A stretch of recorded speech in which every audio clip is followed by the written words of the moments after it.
music is probably a little better than I expected, like heralding trumpets. Yeah, I suppose. But it's like, you know. It's sweet, I suppose. It's very sweet. And you're looking at the Queen.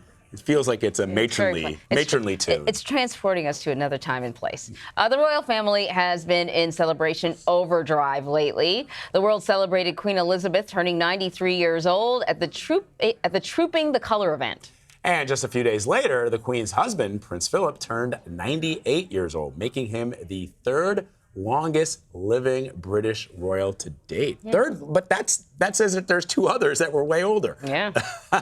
Joining us now to talk about this is BBC correspondent Sarah Campbell. So Sarah, the world celebrated Her Majesty turning 93 last Saturday. Her husband, Prince Philip, also just had a birthday. How did they celebrate in total? Well, as you said there, yes, indeed, Prince Philip turned 98 on Monday. But as to sort of where or what they did, well, the simple answer is we don't know, and that's absolutely deliberate because in August 2017, after more than 7 decades in the public eye, Prince Philip retired from public duties, so we really don't see him. We heard that it was his birthday because there was a 41-gun salute in one of the London parks, so that is what marked officially his birthday, but he basically celebrated privately, and really over the last couple of years we had to get used to not seeing him out and about. The last time we saw him there was another a lesser royal wedding in May of last month, and also, of course, there was that lovely picture after the birth of Prince Harry and Meghan's son Archie. There was that lovely picture with Doria Raglan, Meghan's mum, and the Queen and the Duke of Edinburgh. So yes, happy birthday to Prince Philip, 98 on Monday. So whenever we talk about Prince Philip sort of in his retirement, you got to wonder, perhaps his wife wants to join him in retirement. Any signs that she'll be slowing down at all? I think retirement and the Queen just doesn't go hand in hand. As you said, she was 93. She was 93 back in April, and sort of fun fact, people often ask why are there 2 birthdays for the Queen? And there's a fairly simple answer that about 250 years ago, the monarch at the time decided that his birthday was in October. It's quite often a bit dreary in London in October, so let's have a lovely summer birthday, and that's why there are 2 birthdays now for the monarch. So one when it really is, and then this time Trooping the Colour, which is a sort of military parade which celebrates the official monarch's birthday, and that was on Saturday this year. And it's really when all of the royal family, so not just the ones we regularly see, but the entire extended royal family come together. And this year there was a new person on the balcony at Buckingham Palace, and this was Prince Louis making his debut appearance at Trooping the Colour. And my goodness, I don't know how they train those children, but that was a royal wave.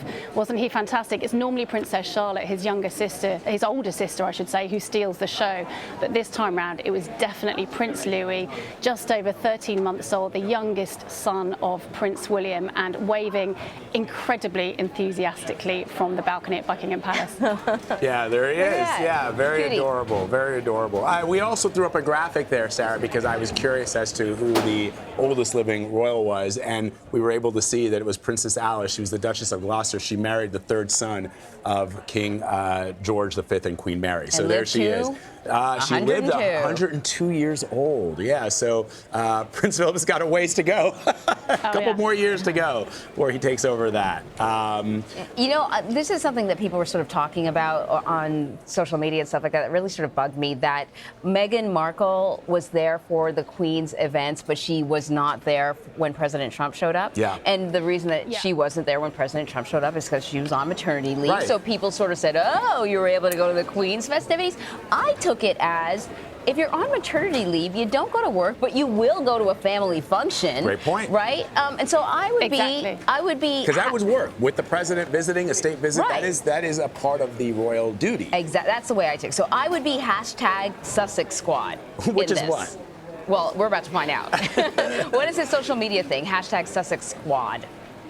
Yeah, Sussex Squad. So, I mean, as you will know, social media can be a force for good. It can be a very negative force. And there are lots of negative comments about Prince Harry and Meghan Markle, certainly online.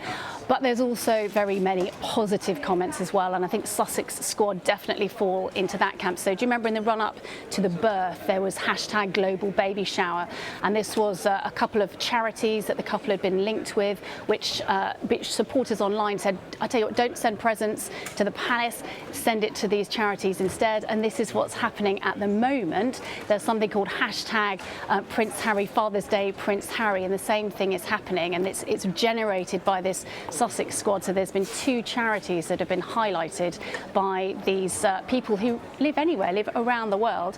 One charity is called Scotty's Little Soldiers, and that is for people, children one of whose parents, members of the armed forces, have been killed, and also the Queen's Commonwealth Trust, of which Meghan Markle is vice president, and they are seeing donations from around the world. So Scotty's Little Soldiers, a very small British charity, so far have seen £2,000 worth of donations just on the back of this Sussex squad. So again, proof that the Harry and Meghan are a huge kind of global force, and people like them, some people don't like them, but there's certainly a lot of chatter about them on social media. Yeah.